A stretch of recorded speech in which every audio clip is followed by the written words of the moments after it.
Please. My dad admitted to me that he had never seen Willy Wonka. Now then it gets more buck wild. Oh my God! He's a huge fan of Gene Wilder. So I told him to watch it. After a year trying to get him to watch Willy Wonka, I finally bought him a Blu-ray player with a copy of Willy Wonka. That was 3 years ago. Every time I see him, I beg him to watch Willy Wonka, and he watches reruns of MASH and Big Bang Theory instead. You guys are my last hope. How do I convince you to watch this movie? Oh my God, this is all time. In North Carolina. And in fact, a question asked here, and I didn't include it in the list here, but in the email also included their dad's phone number so we could call their dad, I guess, ostensibly call their dad to tell their dad, hey, we're dude. 3 people you don't know, but fucking watch Willy Wonka, old man. Yeah, please watch Willy Wonka for a second. This is fucking stellar. Are you kidding me? This is the best question. I love Vin Diesel. Oh yeah, man. Fast and Furious. Fast and the who now? Who? Well, I'm more of a boiler room kind of guy. Holy shit. Huge fan of Gene Wilder. I haven't seen the Willy Wonka movie, but the Frisco Kid is awesome. Now, I will say this. Great flick. Gene Wilder does have a body of work where you could conceivably be a huge fan of the man and not see Willy Wonka. I don't want to disparage that's fair, his I other guess, work, yeah. like fucking the Frisco Kid rules. That's fair. yeah, like he basically rolls in everything. Like fucking watch Silver Streak and don't come away a huge fan of Gene Wilder. It's literally impossible. But the difference here is like that all holds true the first time you bring it up to your dad and you're like, so what about Willy Wonka? And he's like, what? And you're like, Willy Wonka? A movie that like is an amazing character study, like by Gene Wilder. It's like an acting class to watch this and you're like, oh, okay, cool. Never gonna watch it. It's Love like, the man's work. It's like arguably like between Heath Ledger's Joker and Gene Wilder's Willy Wonka for like literally the best performance by any actor in any movie literally ever. Like, I don't think there's a better one. Heath Ledger's Joker, Jared Leto's Joker. And then right there, 3 with a bullet. Gene Wilder's Joker. He would have been fucking great. Are you kidding me? Oh my God! God, that would have been good. He would have been Riddler. He would have been an amazing Riddler. Oh my God, Travis, it's even better! Or Clock King?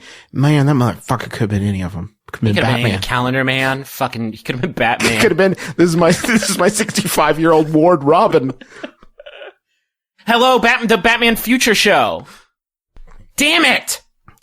Just put the movie. Just put it on. Just strap your dad in. Fucking Clockwork Orange your dad. Now, and make him watch this culturally important film. It is gonna be a weird 20 minutes where your dad's like, it's just old people in a bed. Like, no, listen. Why is this kid so sad? He's buying so much chocolate. Okay, Dad, you're gonna hang in there. You're gonna love this movie, Dad. There's so much candy. I've been watching it for 20 minutes. Not even seen a single sweet. Where's this fat kid? And this kid in front of a TV? What the fuck? There's a very spoiled girl, but where's the sweets, Jeremy? Where's my Gene? There has been very little of my favorite actor, Gene Wilder, from the Frisco Kid. What if you showed in the movie and he said, "Oh, Gene Wilder"? I was thinking of somebody else. I was thinking of Gene Hackman. Love that guy's work. I love Gene Hackman stuff. Fucking tail wag dog or whatever. Mm-hmm. Wag the dog, the tail.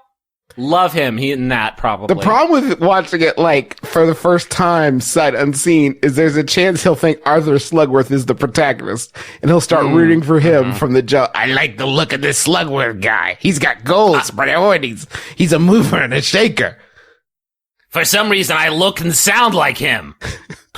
Do you think Mike TV's last name was TV, or that was just a nickname they called him because he liked TV? His last name is Teevee, Mike TV. That's a weird choice by Roald Dahl, because none of the other kids are named that way. Yeah. My name's Augustus Fat Candy. Yeah, like, it's just such a weird, like, and, Mike, TV. I'll come up with something better later. Yeah, I'll figure it out later. Whatever.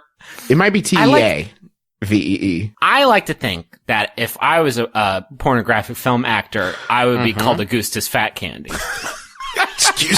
Excuse me, just one moment. If I just have a moment of your time, I Googled to check my spelling of Mike TV, And on the Wikipedia page, or the Roald Dahl Wiki page for Mike TV, there's a behind the scenes fact that the original name for Mike TV was going to be Herpes Trout. Get the fuck out of the door. Hey, Roald!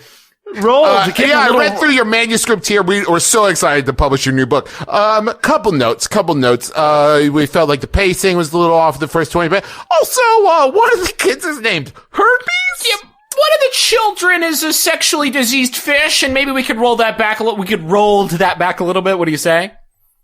And also, maybe instead of being a kid who's obsessed with sexually diseased fish, he just watches a lot of TV. Watches a lot of What do you television, and there could be a bit of a morality tale there. I know what I need. All men sound like this to Griffin.